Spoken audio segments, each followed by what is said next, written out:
Të gjithë së bashku të mbledhur këtu edhe unë midis jush me lejen dhe bekimin e fortëlumturisë së tij kryepiskopit të Tiranës, Durrësit dhe gjithë Shqipërisë, Joanit, i cili siç jeni njoftuar ndodhet për vizitë në Kapadoki me patriarkun ekumenik të Konstantinopolës.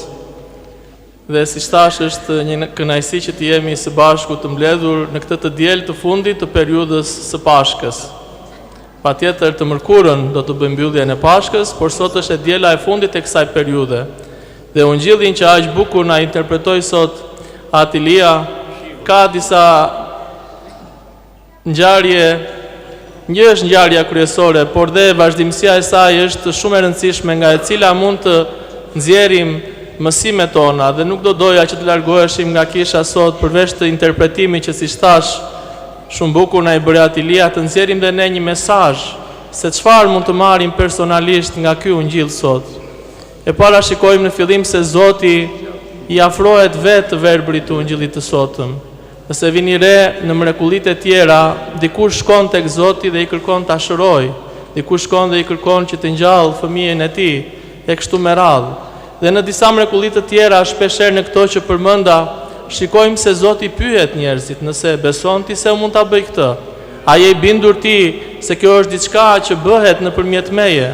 Kurse sot Zoti shkon tek i verbri dhe e shëron atë me iniciativën e tij.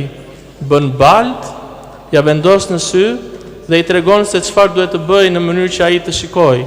Dhe kështu shpjegohet ajo që dëgjojmë në Ungjill që thotë: nuk më katoi ky as prindrit e mi, por që të shfaqet lavdia e Perëndis tek ai.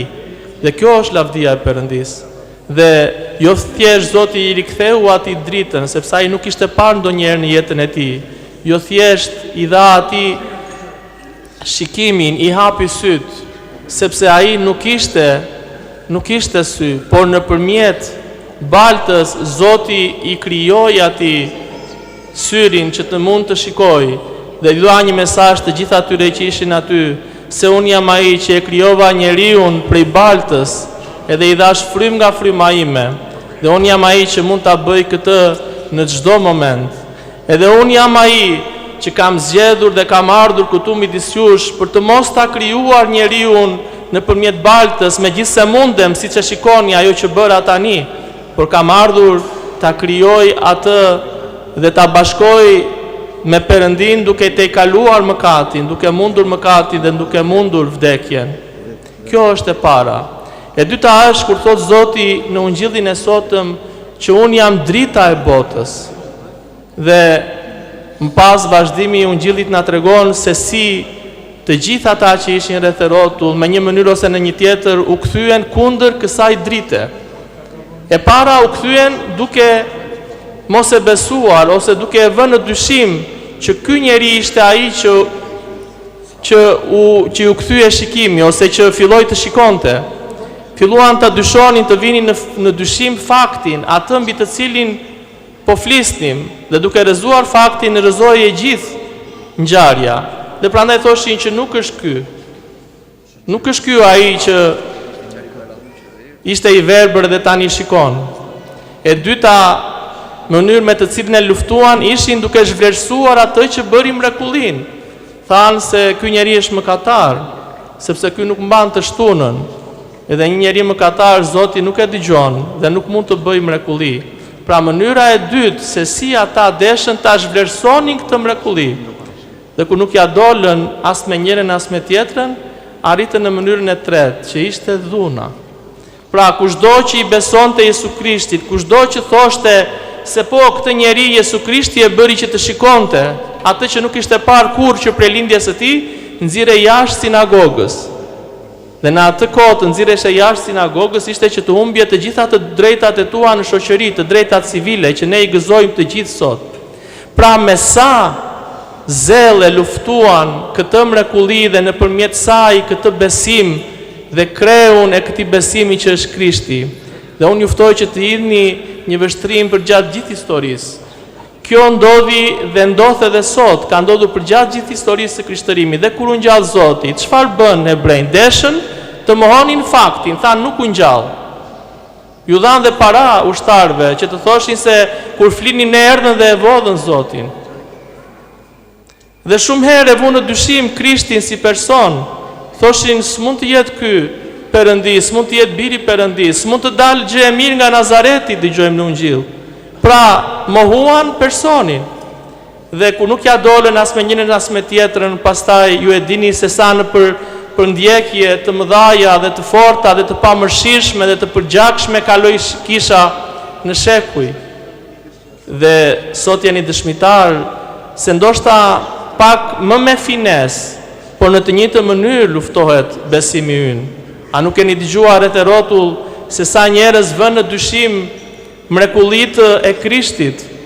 A nuk keni dëgjuar se sa njerëz thonë rreth e rrotull nesh se Krishti nuk është bëri Perëndis, nuk mund Perëndia të ketë një birë. Dhe po ju pyes sot, ç'është ky Perëndi që nuk mund? Një Perëndi nëse nuk mund, nuk është Perëndi. Pra Perëndia që bën që ne të kemi bi dhe bia dhe i lutemi, patjetër që me vullnetin e tij, thjesht sepse ashtu ai e deshi, thjesht sepse ashtu ai e mendoi mund të ketë një birë. Dhe besoj se dhe ju e vini re se e gjithë bota e krishterë në çfarë presioni është vënë. Edhe perëndimi që si një njeri impir nuk e kupton se ç'është duke i ndodhur. E gjithë mësymja është kundër krishtërimit. Dhe të gjithë ne nuk mund të bëjmë si nuk e shohim se sa përpjekje, se sa para, se sa mjete monetare dhe çdo gjë tjetër hidhet thjesht dhe vetëm për të zhvlerësuar krishtërimin. Pse e gjithë kjo luftë kundër krishtërimit? Sepse është besimi i vërtet. Dhe pozicionimi ynë sot duhet jetë i kujdesshëm. Çfarë do të bëjmë ne? Sigurisht që ne që jemi këtu në Kish nuk do të bashkohemi me ata që e mohuan mrekullinë, që thanë se nuk është ky ai që ishte i verbër dhe tani shikon.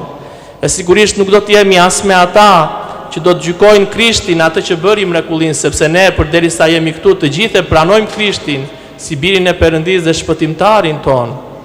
Dhe sigurisht që shpresoj shumë që nuk do të jemi as me prindrit që thanë ç'pun kemi ne, ai është djalë ynë, po ai ka moshë, ju mund ta pyesni atë. Pra me një mënyrë ndoshta të zgjuar, por jo të mirë, ata e shmangën vete nga kjo përgjegjësi.